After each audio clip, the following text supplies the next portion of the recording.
Let me think. Oh, one other thing I left out. When you're scanning, no matter what, unless it's just text, you should always scan in color, RGB color. Anybody know why? Raise your hand if you know why. Nobody knows why. Good. I will tell you why. RGB, or color, red, green, and blue, that's what a scanner and that's what a monitor interpret color as, red, green, and blue. Each one of those colors has 8 bits of information, and that information has detail. I'm talking about detail in shadow areas, detail in highlight areas.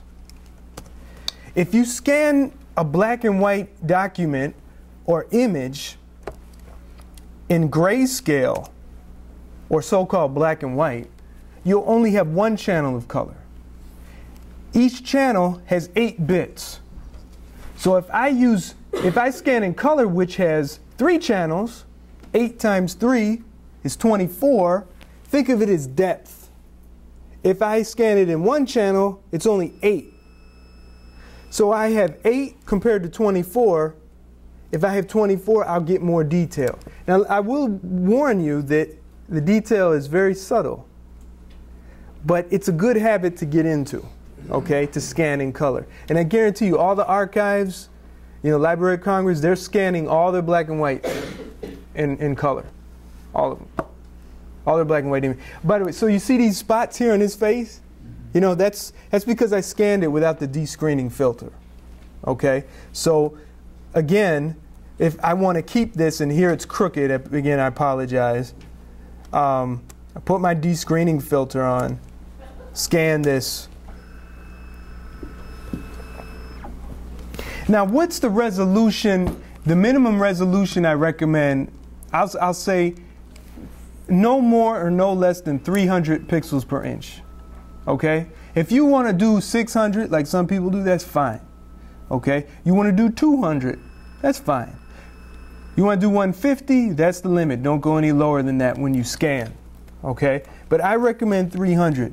And I know we all try to think about how much space do I have on my computer? Do I have enough space to store all this stuff? Well, storage is getting cheaper and cheaper, okay? So don't cut yourself short. So look, do you see the difference on screen before and after? That descreening filter is available in all of your scanner software, okay?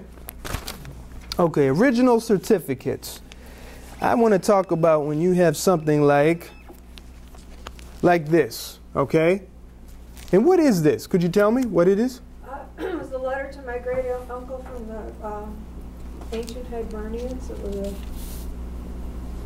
an Irish group that he belonged to, but was actually Swedish, so we don't know how he got involved. Oh, that's neat. Yeah, he's probably friends with them, or good friends. He lived there for several years. Yeah. Yeah, I think I'm an honorary Polish national because I go so much to Polish Genealogical Society conferences, I'm sure someone will say, what's all this PGSA stuff doing, when they look at my, descendants look back. I know he wasn't Polish, so you never know. That's all Michael and others who are members there know me. I should have had my gloves with me. I actually left them. I shouldn't be touching that thing. It's like more fragile than tissue paper. Okay, and it's upside down. All right, Eric.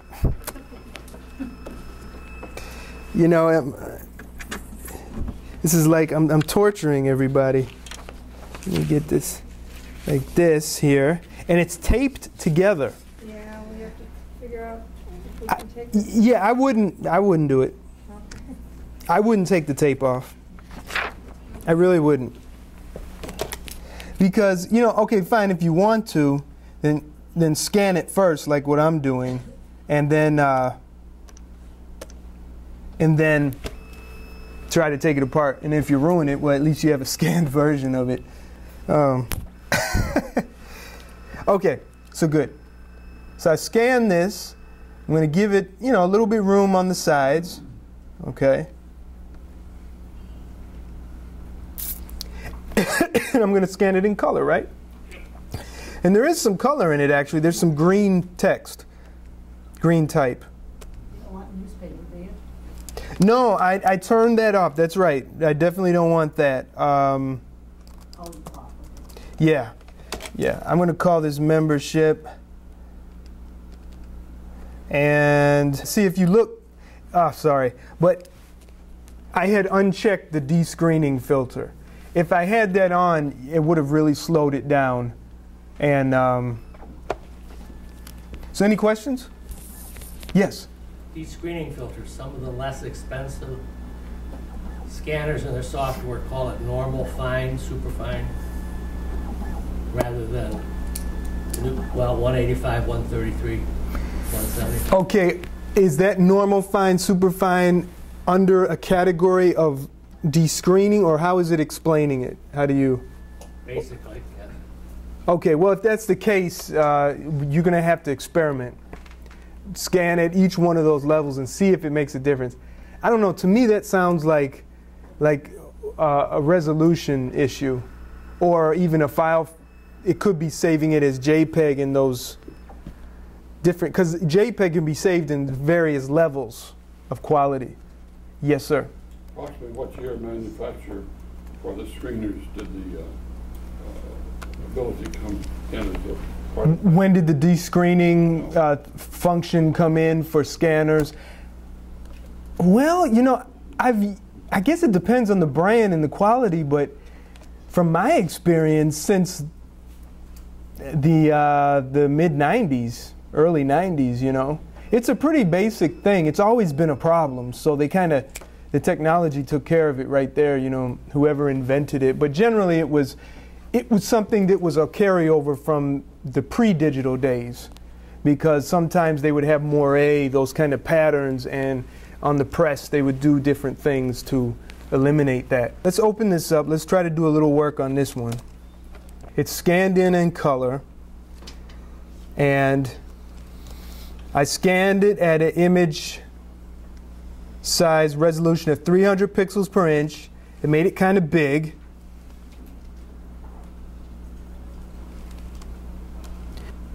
So here we can see the green part is in pretty good shape, but it's the pencil, the Arium pencil.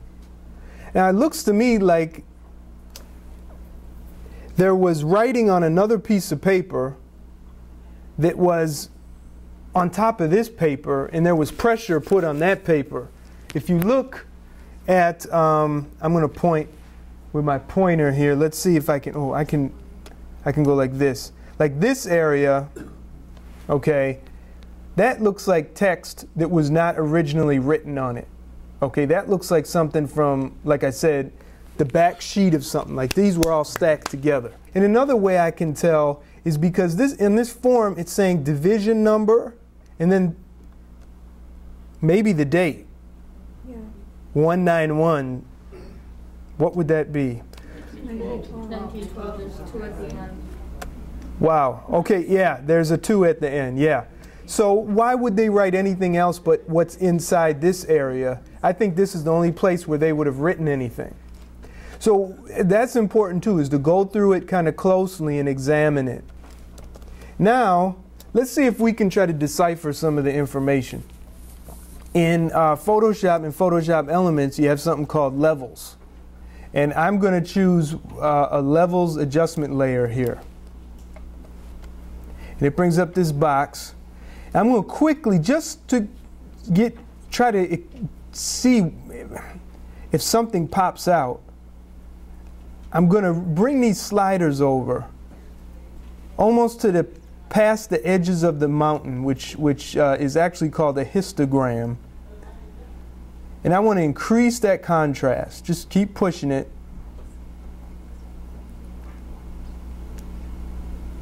Maybe too much on that side. Let's zoom in here. And let's go up here. So the date looks a little more clear. Here's before and after. Okay? I've been able to build up the contrast with this so I can read it a little bit better. Is this in another language, do you think? No. I think it's English. But bringing the rest of this back, like this body, the body text here. This is rough.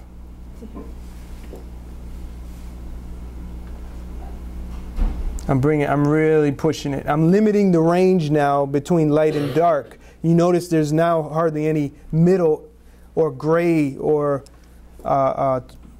detail in there. So before, after. So,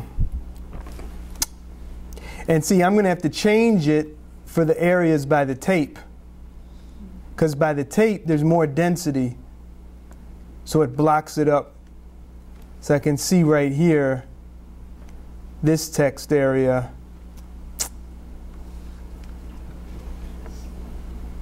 Let me hit OK. So in this case, what I would do is I would try to fix the pieces to make sure the pieces match. Well, they're in pretty good shape. The main thing is you want to be able to read it. Am I right? Yeah. Yeah. And you're having difficulty reading it. Yeah. And being that it's in pencil and it's faded, that's the best I can do at this point. I can change the blending mode over here. Now this is only in Photoshop to luminosity to try to get rid of the that ugly yellow. So. Could you view it in inverse viewing? Would it be better? Can I view it in inverse? That's a good idea. Let's try that. So let's. Right now we're not really fixing this. We're trying to do some investigation. Okay, I want to duplicate the background layer right here. And in Photoshop, Photoshop Elements, Paint Shop Pro, everything has a layer. Starts out with one layer. It's the background layer. I duplicated that background layer, and I want to merge this levels adjustment layer down into it. That way I'm going to keep what I did, but I'm also going to preserve what's under it. Come on, catch up, buddy. So notice when notice when I turn that background layer off, we can see the original layer underneath it. So this can help us when we're going back and forth, trying to, okay, I think this word is such and such. You see? Okay, now we were talking about inverting it. Let's duplicate the duplicated layer. Let's make a copy of the copy. Go to Image, Adjust, Invert. On Elements, it'll be a little different. It might be Enhance, Adjust, Invert, something like that. If you get stuck at home and you got Elements, just email me out. I'll straighten you out. This is the inverse. Now, let me go to Levels and see if I can fix this. Maybe we could see more. You got to try all kinds of things to be able to decode this stuff. But you got to play around, you know, don't just say, oh, it doesn't work. You got to keep trying. The whole idea is you got to figure out what it says. Yes? Just a quick thing. There might be some value in trying to look at what was on that previous page. Yeah.